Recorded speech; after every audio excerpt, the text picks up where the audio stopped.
Okay, I've got 12 o'clock, so I'll just get started so that we can have as much time as possible for questions at the end. So there should be a webinar link, so if you haven't yet joined, please try to join in on the webinar. There are slides to follow along with. My name is Bonnie Lacusta. For those who don't know me, I am an evaluator toward optimized practice at the Alberta Medical Association, and I am leading the evaluation work for patients acting collaboratively with teams, or PaCT. And so there is an evaluation working group for this initiative with members from the AMA, from the Health Quality Council of Alberta, and from Alberta Health Services. And we are collectively responsible for evaluation of PaCT, but also for measurement, which is why we have gathered here today to talk about measurement in PaCT. So I'll just get started. I'm new to WebEx, so for those of you who are familiar with it, feel free to use the chat box if that's a thing, or just interrupt me and ask a question on the teleconference line. I appreciate that as well. So first of all, what am I talking about when I talk about measurement in PaCT? Well, I'm talking about a set of measures that we are proposing be collected for participants in. They are mostly measures, which means they are numbers, except for one. We are asking that at the participating provider level, or for each physician or provider who is participating. So for those who may have seen these measures earlier, or who attended the coaches kickoff back in the fall, we used to refer to them as the practice level measures. So I'm talking about the same thing here, but I just wanted to be clear that they're not actually at a practice level, that they are at a provider level. So you'll see the measures up on the screen in front of you, I hope.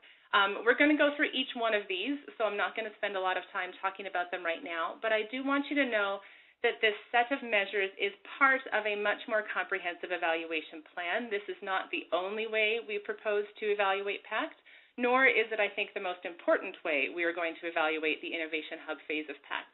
So let's talk about, then, why we're doing these measures. So to be totally honest and open and transparent with everybody on the call, these measures will be used for part of our evaluation.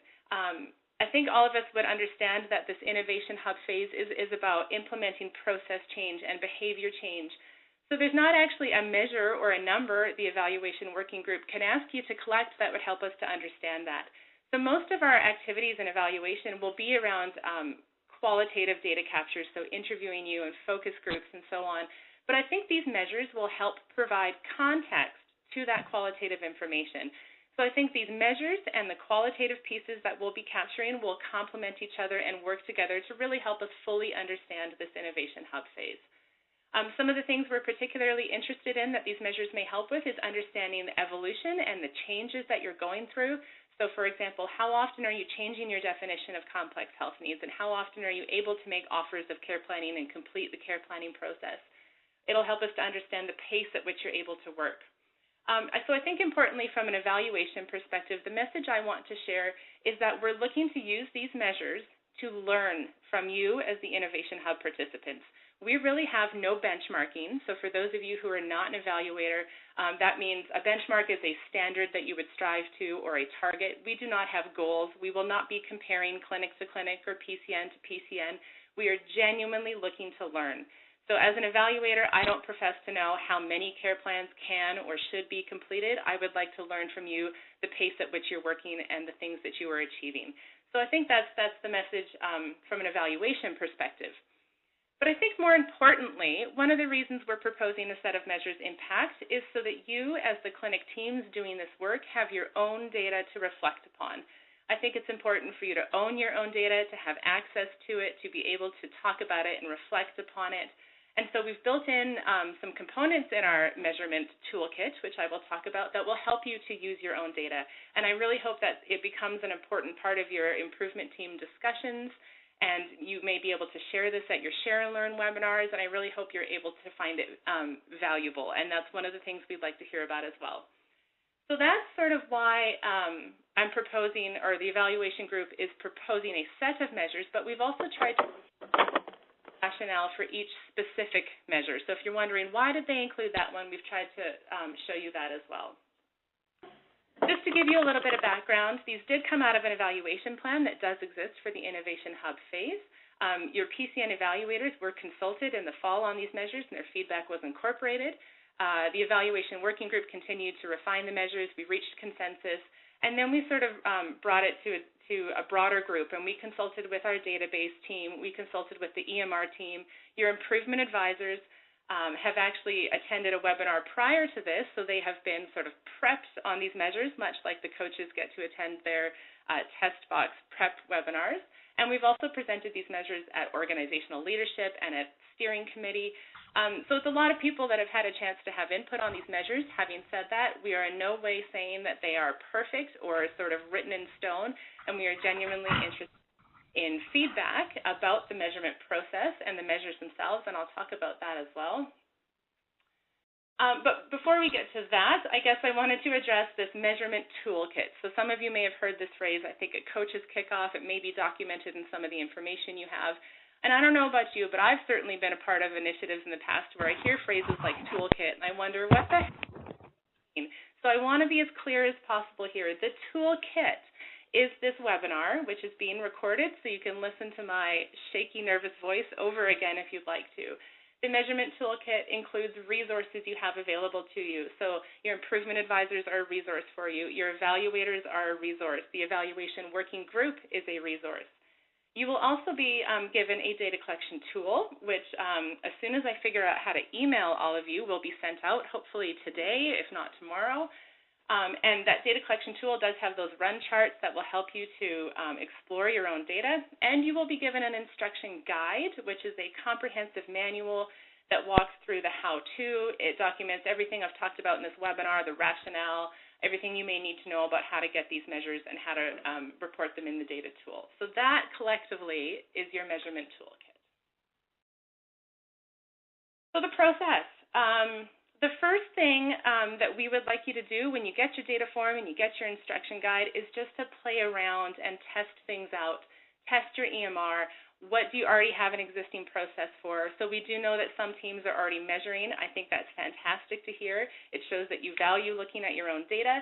So what have you already got a process for? Or maybe what do you need to set up a process for within your EMR but wouldn't be that difficult to do?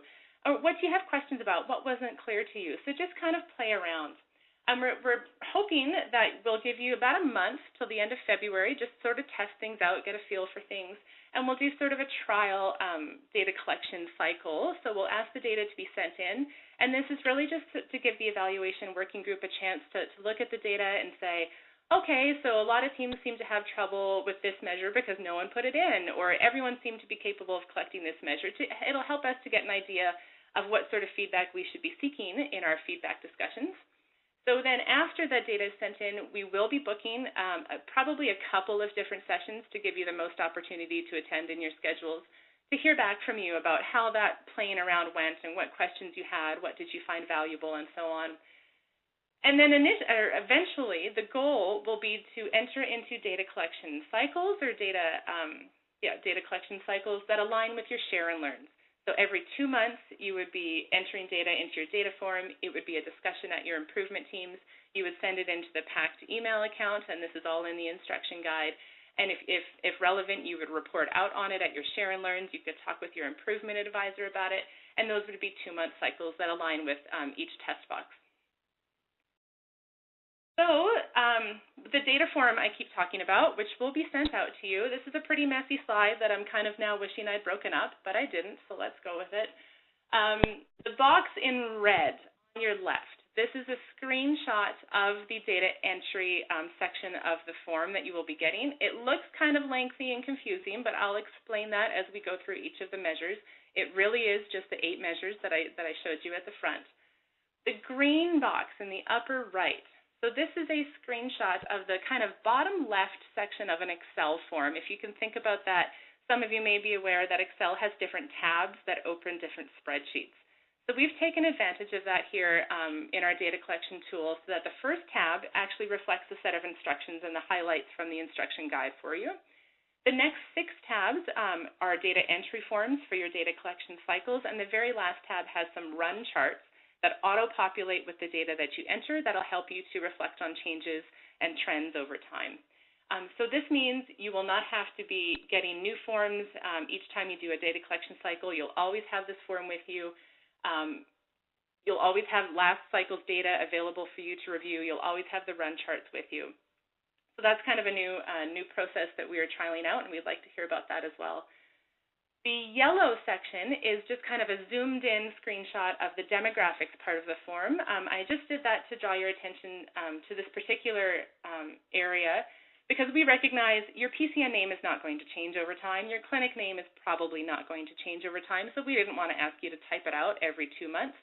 So when you fill it out once, it will auto-populate in subsequent tabs, and you won't have to type it all out again. It's sort of a one-time deal.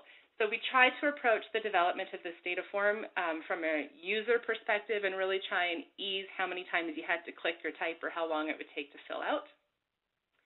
Bonnie? Yes. Bonnie, it's Carrie. You have a question. I know it's not easy to see chat when you're presenting. The question is, how often are we to complete the data form? How long is each cycle? Thank you, Carrie. I didn't even have chat open, so thank you. So the ultimate goal would be the cycle would be 2 months, and that would align with your test boxes. It would align with your share and learn webinars. So actually, sorry, I'm getting fuddled. You can complete this data form as often as you like. I understand that 2-month cycles is quite lengthy if you're trying to engage in quality improvement and doing a PDSA cycle. So if you want to enter your data in here, maybe just for one measure or a couple of measures because you want to track them over weeks and see how you're changing, you are welcome to use the forms to do that. You do not need to send in that data, but your run charts will populate. So if you'd like to measure more frequently, that is up to you. We are proposing a 2-month cycle where the data would be submitted and it would be shared with your improvement advisors, and it aligns with the sort of cycle that has been set out for the rest of the Innovation Hub phase of PaCT. I hope that answers your question, Lacey. Yep, that's great. Thank you. Thank you. And so I don't hear any static. Does anyone else still hear static on the line? Okay, I'll assume that it's okay then. It's good. Thank you. Okay, so now I'm going to get into each specific measure. Again, there are 8 of them. So the first one is your panel confirmation rate. Some of you may be more familiar with the term panel verification or panel validation. This is the same measure. I think we're just trying to achieve consensus in terminology around the province, and we're trying to go with panel confirmation. So this is the percentage of patients presenting to the provider in the previous 2 months who have confirmed their attachment to an individual provider. So some of you may already be measuring this because it does extend beyond PaCT. It is not a PaCT-specific measure. Really, panel confirmation rates can be collected over any time period that is of interest to the clinic team or to the provider. For PaCT, we are looking for a 2-month time period simply because it aligns with the rest of the cycles. It just doesn't make sense to ask for a panel confirmation rate that goes back 3 months when we're doing 2-month cycles. So I just wanted to draw your attention to that. The reason we've included this measure is because it sort of tests the underlying assumption that panel identification processes are in place.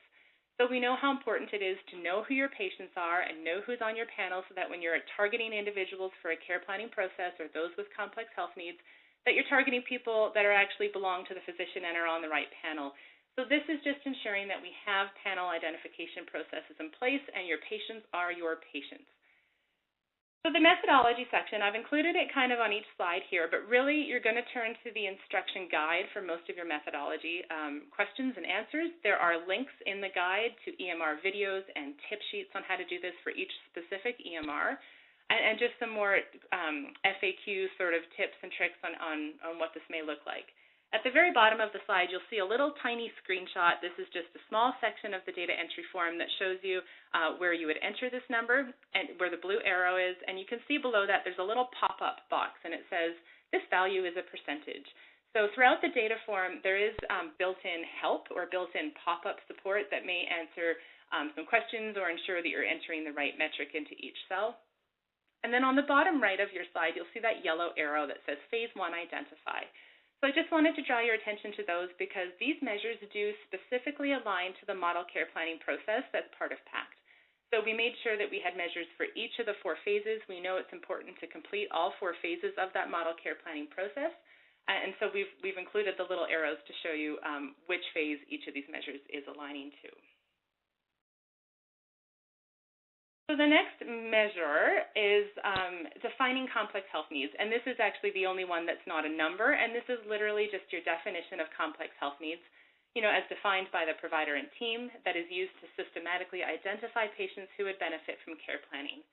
So the rationale here is you may already have a place that you're documenting this. You may not. You may have put it on that sticky note that you then lost. So this is promoting documentation and a standard place to document it where you can reference it and turn back to it if you need to. From an evaluation perspective, we're sort of interested in tracking the evolution of these definitions and how they change. So we understand over the last 4 months since PaCT had its kickoff, that teams have been working hard on identifying this definition, and there have been some dramatic changes and some subtle changes, and we're really interested in knowing how that continues over the year and at what point you maybe add a new definition or change your definition and so on. So that's our evaluation rationale. For methodology, I think most of you are familiar with this. It was included in the coaches training, and you have some references for that. So just a quick example of what I mean here, if we're not clear, is just patients of a doctor of a certain age with a certain diagnosis or multiple diagnoses or whatever you've chosen, and there's no right or wrong answer here. It's whatever you have chosen. So just to show you how this is entered into the data form, this measure is one of the reasons why the data form looks a little longer than maybe it should look. So the first time you enter your definition, you will do just that. You will type it out into that text box you see where the first blue arrow at the top of the screen is. We're also asking a question, do you intend to expand or modify this definition? And we're really trying to understand if individual clinics or providers are starting with narrow definitions or broad. If you're starting Bonnie, with... Can I interrupt you? Yes. Sorry, this is Lindsay Penner at Sylvan Family Health Center. I just have a question going back to your previous slide, and my question is just how narrow, maybe you can just qualify how narrow or broad these complex health needs need to be defined, because we are kind of seeing pockets of patients, kind of like in your example of, frail elderly or metabolic people or patients who qualify for the 0304J. And I'm just wondering if that needs to be how we do that in defining these complex health needs. Does that make sense? I'll try to answer, and you let me know if I've answered you properly. Sure. The definition, really we're not being prescriptive here, so it's whatever your team has chosen, and you are able to use more than one definition. So you just said, I think, frail elderly or people that qualify for 0304J. So if you're applying multiple definitions, that's okay, and that's actually, I can advance. Part of the data collection form allows for multiple definitions.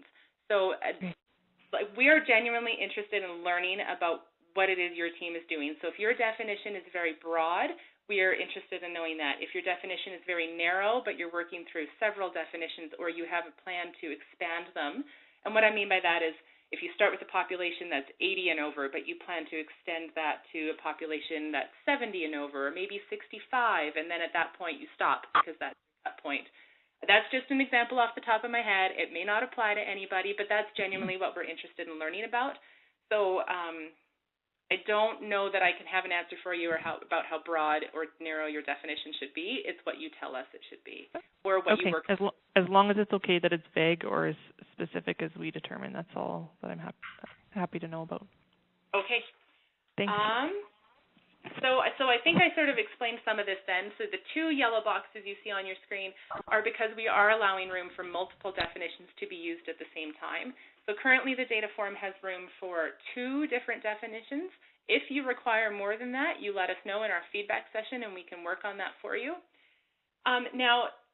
This is the first time you use your data form and you enter your definition. The next time you go to your data form, the first question you will see in this section is, has your definition changed? So if it's changed, you've broadened it, you've expanded it, you've abandoned it and chosen a new one, you would say, yes, it's changed, and you would type in your new definition. If it is not, you select no. So I'm looking at the bottom blue box on your screen. and your previous definition will autofill for you, so you don't need to copy and paste it or type it out again or try to remember what it may have been. Okay, so before I get into the next 3 measures, I wanted to share with you some visualization that I think would help us get on the same page so that I'm not trying to explain complex metrics over the phone. So for anybody who has attended panel and action training, you may be familiar with this slide. It is just trying to show the idea that you can view your panel as a pie, and you can take different slices from that panel to identify several different populations. So in this example, we see our whole patient panel, and we've taken the hypertension slice out. So I'm using that same concept on this kind of messy slide, which we'll walk through. Okay, so if we can focus on the gray and blue pie in the upper left, one of the measures we are interested in is the number of patients on a provider's panel who have not been in the last 12 months. Now, we acknowledge that these are not individuals, or not all individuals who would benefit from care planning. Many of these are healthy individuals who have not been in. We still think this number is quite useful, and it also just draws focus and attention to a population who may not be well managed. We've also heard anecdotally that sometimes a physician will capture this metric and be surprised, actually, at how many individuals on the panel have not been in the last 12 months. Now, I do understand there may be some participants in PaCT for whom this number may be 0. You haven't been open for 12 months. It makes no sense that no one has been in. That is a really valid and reasonable answer. If your answer here is 0, please enter that on the form. Don't be afraid to enter a 0 if that is your true number. Really just focused on those who have not had an appointment. If this is not part of the definition you have chosen to use as your prioritized population for care planning, that's okay. I think it is encouraged, and we are trying to draw attention to individual groups that may not be well managed. But if you've chosen not to use this metric, you can still capture the number, and it shouldn't impact the rest of your metrics where you are identifying your care planning population.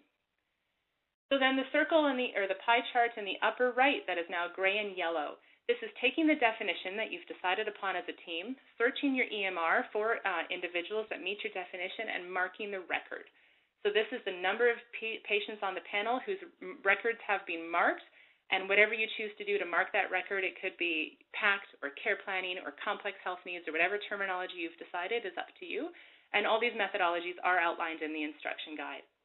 Now, I do want to acknowledge that there's been some questions about opportunistic additions. So if Sally comes into the clinic and the provider recognizes Sally has complex health needs, she may or may not meet the definition, and she certainly has been in the last 12 months because she's sitting in front of you, but you think she would benefit from care planning. Mark the record, and now she's included in the population. So opportunistic additions are totally reasonable as part of this metric. Now, the bottom pie chart. So I recognize that not everyone is following this exact methodology, but really what we're looking at here, I think this slide, what we're looking at here is the red circled area. So we're looking at who are you identifying as your prioritized population for care planning, a small cohort for whom outreach activities would be appropriate, where you're making an offer and an invitation to come in for care planning. So if you are following your complex health needs definition and the not well-managed population, it would be the overlap of the 2 metrics we just talked about. If you were doing a different methodology, say you're using administrative data sets to look at health utilization, or you can't use no recent appointment because that doesn't apply to you, whatever methodology you are using to arrive at the smaller cohort for whom you are targeting your care planning, that is the metric we are looking for here. So the methodology will likely differ depending on your clinic's unique circumstances, and we have outlined some options for methodologies in the instruction guide. So just kind of in sequential order then, first you need to have your panel in place. You're then going to look at no recent contact and your definition of complex health needs. And it does not matter which order you do those in because they are not dependent on one another.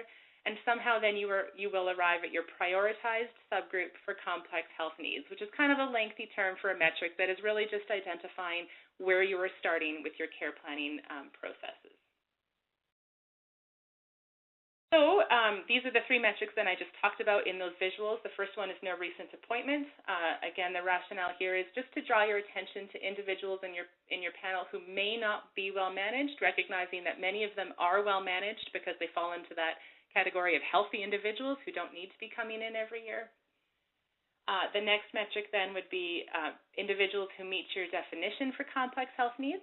Part of the reason why I think this is really important is it does ensure use of your EMR. You guys know better than I do that your EMR is a very powerful tool, and if you're using it to mark these records, I think it'll lay the foundation for some future work. So there is some option about linking some complex health needs patients with administrative data sets, and if they're marked in your EMR clearly, that will be much easier to do. Or if you are interested in doing your own explorations or looking at other metrics, stratifying by clinical risk group, for example, if these individuals are marked in your EMR, it will be a much easier process. So really optimizing use of your EMR and identifying individuals who are likely to benefit from care planning. Again, the methodology is laid out in the instructions guidebook, but really you're searching your EMR for whichever term you've chosen to use to mark those records. And then the fifth metric here, which we also just talked about, is the number of patients identified as a priority for care planning. So these are the individuals where you would start that outreach activity, where you would be making the offer and inviting them in. This is the group of patients you are starting your care planning with, and it is likely a smaller number than those that meet your definition for complex health needs, although depending on how you're working through that process, they may not be so different. So this is the data form. Nothing much to show here. There's just 3 cells where you would enter those 3 numbers into the data form.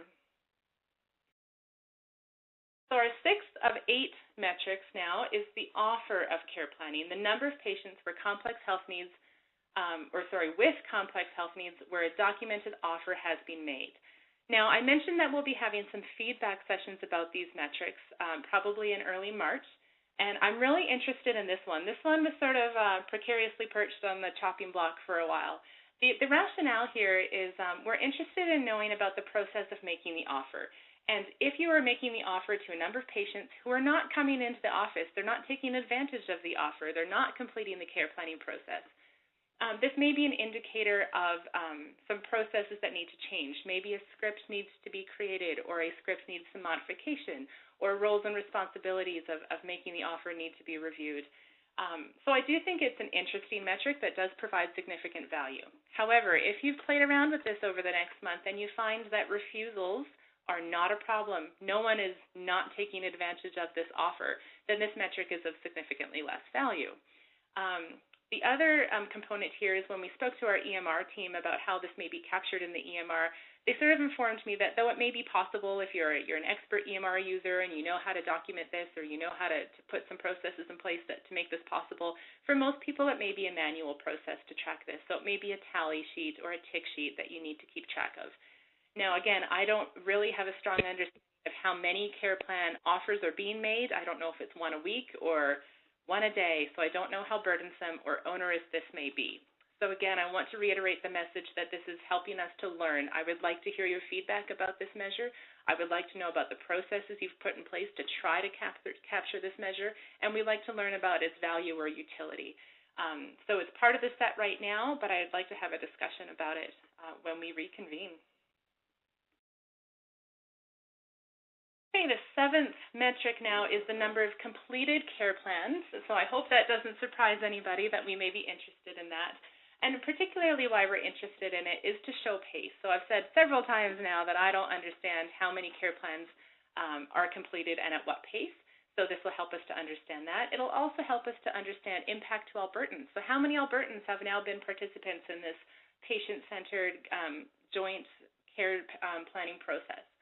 I just want to be really clear here that the goal here is not to increase the number of care plans that a provider completes. We know they probably have a certain number that they do already, and we're not saying you need to do better than that. We're saying there's a new process for which care planning that could be applied for care planning, so that's more patient-centered. There's a new template that may be used. You can share the care plan with the patient at the end. You can work on some integration processes. So it's really the process of care planning that we're looking to change here, not the pace or the work level of the provider. So I just wanted to be clear about that. In terms of methodology, in speaking with the EMR team, there's a few different ways this could come out of the EMR. So if you are using a new care plan template and you have given it a new name in your EMR, you could do a search of how many times that's been used, or do a search of that new care plan template. If you know the date at which the new care planning process has been implemented, you could do a search from a certain date. If neither of those apply to you, you may have to develop a unique methodology to come up with how you track how many care plans have been completed. And again, this is all information that we would value hearing about at a feedback session. If you've developed some sort of methodology here that really works for you and you think may apply to others, we would love to hear about that. And you can see with the blue arrow down at the bottom, this is now the planning phase of the model care planning process. I think I neglected to mention the second prepare phase, which was the offer of care planning. And our last metric here is due for follow-up. The number of patients who have participated in the joint care planning process that have not participated in a follow-up by their expected date, plus a 30-day grace period. So that 30-day grace period is open for discussion. If anyone has feedback for me, I'd love to. And this is ensuring, one, that there is promotion of continuity with those patients. So you've invited them in for the care planning process. We should continue to build that relationship with their provider and do their follow-up. And we're also interested in ensuring that teams are building capacity for this managed phase. So we know from the Health Quality Council's model care planning process that completing all 4 phases of this model are quite important to have quality care planning. And so it's important to do this last phase. Now, a couple of notes here. I do understand that the follow-up time varies by patient. I don't know if it'll be as short as weeks, but it will likely be months or 6 months or even a year for some patients. So for the first few collection cycles, it is very reasonable, in fact expected, that this number is 0. Again, don't be afraid of entering a 0 if it's your true number. And then as patients are starting to come due for their follow-up, if they are engaging in the follow-up, this number would still be a 0 because one has been missed, I guess is the word. So we're really looking for an indicator of when teams may be struggling to have the capacity to follow through on some of the follow-up processes that are part of care planning. This is the last step of the model care planning process, the purple arrow, and then just another screenshot with the pop-up help for where that would be entered into your data form. Okay, so those are all the measures. I've just got a couple of things to talk about, and then it looks like we'll have lots of time for questions. So the last tab on your data form that you will be getting is called charts, or I think it's just called charts. So these charts auto-populate when you enter data. We have got 4 of them there for you. So for patients that have had no appointment, patients' definition of complex health needs, your prioritized population, and the number of completed care plans. I really hope these are of value to you. I'm really excited that they're there. Again, if you would like to try entering your data more frequently, you are welcome to do that. And if you have feedback for us about did we miss a measure that you would like to see a run chart for, we would love to hear that as well. So we're really hoping you use this in your quality improvement team meetings to reflect on your data. Now, the last piece of the data form is a little section at the bottom called user-defined measures. And they're just blank spots. This is totally optional. If you choose to leave them blank, leave them blank. But if you have decided at your clinic that there is a measure that is not proposed here as part of the set that is of interest to you or of value to you, we're just providing you with some space to document that and track that over time as well. If you would like to see a run chart associated with these user-defined measures, let us know, and we can do our best to incorporate that as well. So again, just recognizing that there are lots of individuals out there doing great work, and there's likely things that we didn't capture here, so providing you an opportunity and a place to do your own measurement. Okay, so that's kind of the webinar. What do we do now? So I'm going to figure out how to email all of you. I will be sending you the data form and the instruction guide. And really just play around. Start looking at these measures and thinking about, I can get that, no problem. I'm kind of nervous about that one, though. You know, what could you set up in your EMR? What processes can you identify? What might be a manual process? What are you finding valuable? What is not at all valuable and you wish it were not part of this set? Feel free to connect with your improvement advisors. Like I said, they've already had sort of their own training session where they got to ask me a ton of questions, so they might be able to answer your questions. Feel free to connect with your PCN Evaluator, or feel free to connect with any member of the evaluation working group. We're definitely here to help you out. We will be looking for that trial period where you send your data in sort of at the end of February, and then we'll have those feedback sessions Again, I'll try to schedule at least 2 to give the most opportunity for you to attend, and I'm really genuinely interested to hear how this is going for you. And then you can start thinking about the process of how you may capture these every 2 months. Where is your data form going to live? Who is going to be responsible for that data collection? And so on, so you can start that process. And that's everything. So I got through that pretty quickly. I know that was really dense material, so I'm happy to field some questions. Hi, Bonnie. It's Michelle. And there was a question in the chat box that looks like Mary didn't answer, but you probably want to just direct everyone's attention to that in case someone else had that question and didn't necessarily see the chat box. But before you get to that, I just wanted to mention, just so you all know, a little sneak peek, test box 2 will include some of these things, so it'll, again, help make it easy, kind of drive the team towards it. So, for instance, the panel confirmation rate will be part of test box 2. So that sort of thing will kind of help drive those measures in your clinic with the test boxes. So hopefully they'll be complementary. Thank you. And Michelle, just wanted to add that also in terms of some of the panel measurement and that kind of thing will also be in that test box as well. Mm-hmm. Yes. Bonnie, this is Lindsay Penner and Sylvan again. I just have another question about our follow-ups.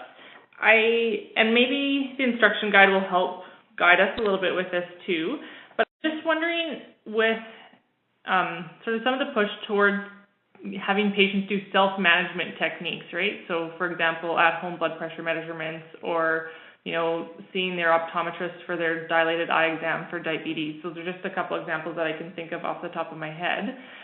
I foresee some challenges in us really documenting some of those follow-ups. Do you guys have any suggestions, or is that just a barrier that maybe we discuss at a later point down the road? That's fantastic feedback. So for this measure, we were envisioning follow-up specifically to the primary care provider. We hadn't envisioned other activities that the patient would engage in outside of the primary care. But that's a really interesting discussion about if the patient is engaging in their own self-management and completing these activities, they just don't happen to be with the clinic or with. So is it an opportunity, though, to touch base? This doesn't necessarily mean a visit to the clinic. It could be just a check-in, or it could be that receiving their blood pressure results in the mail, or however it was agreed to have that feedback. It could be a 5-minute conversation, right? So it doesn't necessarily mean a visit back to the clinic. Fair enough. Thank you for that. Any other questions or comments? How you feel about these measures? So, Bonnie, it's June. What Michelle was alluding to was that comment about follow-up. So the question was from a group that had set up follow-up for 3 months, and they were wondering, did they need to change that? So you've got the slide up there. Maybe you could detail that a little more. Sure. So the follow-up period is, so if your follow-up period is 3 months, so we're saying how many patients have been in within that 3 months plus 30 days. I feel like I'm making it more confusing. The follow-up period is whatever the provider and the patient decide upon. It is not being prescriptive. The 30 days that you see on the slide is sort of a buffer period. We know it's hard to say they need to be in by April 1 or else, so it's kind of, they have a month to, a plus or minus a month follow-up. So that follow-up period could be 3 months, 3 weeks, 6 months. It's just 30 days after whatever the expected follow-up date was. Yes, thank you. Would it be fair to say, Bonnie, that would be patients who are 30 days or more overdue for the planned? Yes, that's exactly what it is. So maybe I need to refine the description there.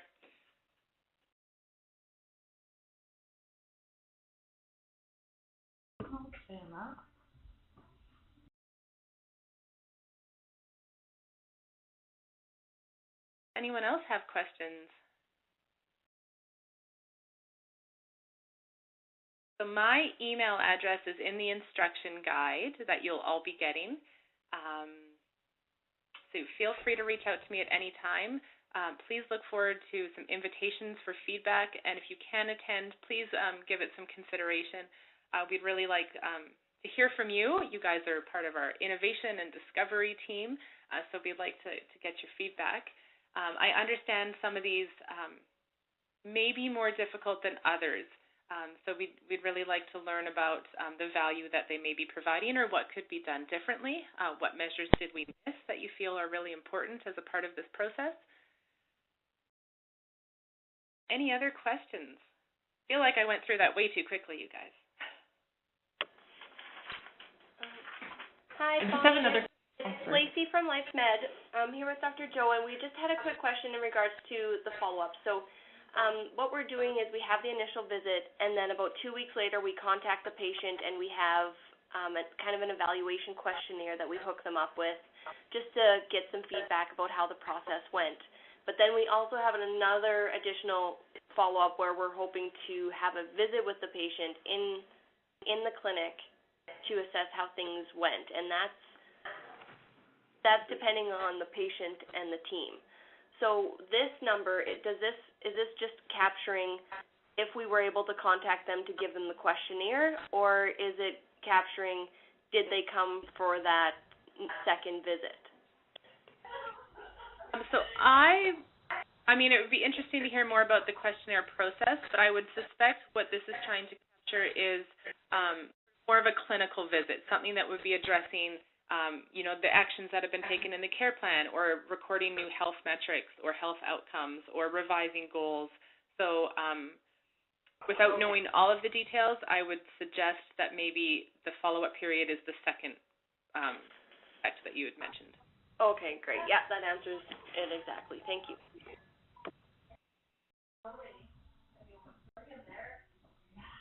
I guess, Bonnie, again, it would be when they're setting up the searches for that, you'd be looking for, let's say that Mrs. Smith had had a care plan completed, and in the plan she was going to come back to see the dietitian in 3 months for an appointment. And so with that 1 month buffer, let's say that the April 1st was that 3-month mark. So at May 1st, if she didn't have an appointment on the books yet, then she would count as 1 in this follow-up. Would that be correct? Yes, that is exactly right, Michelle.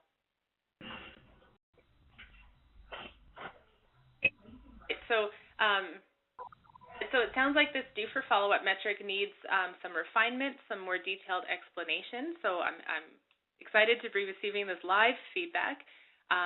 So yeah, please play around with this and let me know what other problems you encounter or other scenarios that we haven't addressed in the instruction guide or we haven't thought of. Because certainly I don't work in a clinic or a PCN, and I'm not familiar with all the ins and outs and gray areas that happen in real life. So I do anticipate that there'll be lots of scenarios coming forward that we'll need to figure out together. Any other questions?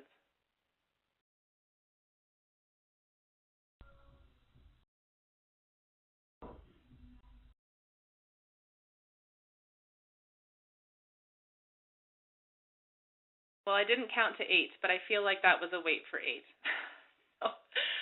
So I would like to thank you all for joining me on your lunch hour. I appreciate all the time you've been giving to this project. I'm excited to connect with you again and hear how things are going. And hopefully I will be sending you an email this afternoon with the data form that I've talked so much about and the instruction guide. Feel free to reach out to me at any time. Thanks very much. So, Bonnie, just one other thing. I think we could probably make these available on the PaCT website as well, right? These tools? Oh, sure. Yeah. So look for those there as well. So. Hi, Bonnie. Sorry, it's Lacey again. I just have one quick question before you leave. Sorry. We're just trying to think about how we would capture this data in our EMR, and wondering why it was chosen for who have not had a follow-up rather than who did have a follow-up. Just because we might have a varied follow-up period for each patient. Like patient A, we might follow up with them in 2 months based on their referrals or what they would like. The second patient we see might be a 3-month follow-up. And if we're looking for who hasn't had a follow-up in that period, it might be difficult in our EMR to capture that besides going into each patient individually and seeing. Do you understand right? Yeah, I think so. So the reason we're asking for those who have missed their follow-up is because if you're only reporting those who have completed, we don't know. So say you've done 5 care plans and you've reported to me that 4 have done a follow-up. That one person, I don't know if they're just not due for their follow-up or they've actually missed it. So we're just trying to identify when the follow-up may have been dropped or that there wasn't capacity or that the patient wasn't engaging. So we're just trying to identify sort of the flip side of the process. I do understand this metric in particular might be difficult to get from the EMR, and some super users of EMRs may have a process that they will be able to share back with us when we have our feedback session about how to capture this most easily. I think we've tried to put some tips and tricks into our instruction guide, but if this is really one of those measures that's just so impossible to get out without having to go into the records, we'd like to hear about that as well.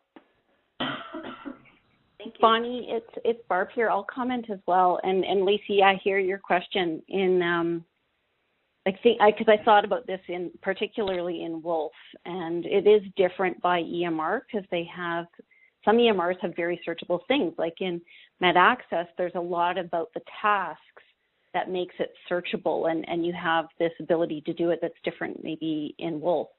And follow-ups themselves are not a searchable feature within the Wolf EMR. Right. So, Lacey, I thought about it, and maybe we could have some problem-solving questions as well. And there are all these dependencies. Like you could create a workaround by creating an appointment type for this, or you'd have to use manual lab results and create a manual lab result type that would give you an indication. But they're really workarounds because this feature itself is not a searchable feature of Wolf. So. And then sometimes, Lacey, think if we can find all the ones that have had it done, then you're working with a smaller group that has not had it done, and it's more, you have to think backwards when looking for those patients that might be due. Okay. I suspect this is going to be a process, so I'm willing to teach. Yeah, the other thing is, and if you're willing to do it, because text within the message feature in Wolf is searchable. And if you created some auto-replace text that was very specific to this, and the person doing the follow-up even messaged themselves, then it becomes a search, another way to search. So in addition to appointment type, in addition to manual lab results, using messages and auto-text replace in Wolf is another way that you could make it searchable in the EMR, but really you're kind of rigging it. You're trying to make it searchable. Right. Okay, yeah, that's kind of what I had thought about the manual lab result, but. Yeah, messages might be an easier way for you to do it, though. Yeah. Thank you, Barbara, for helping me out there. Great discussions, everyone, and feedback already. Any other comments or questions?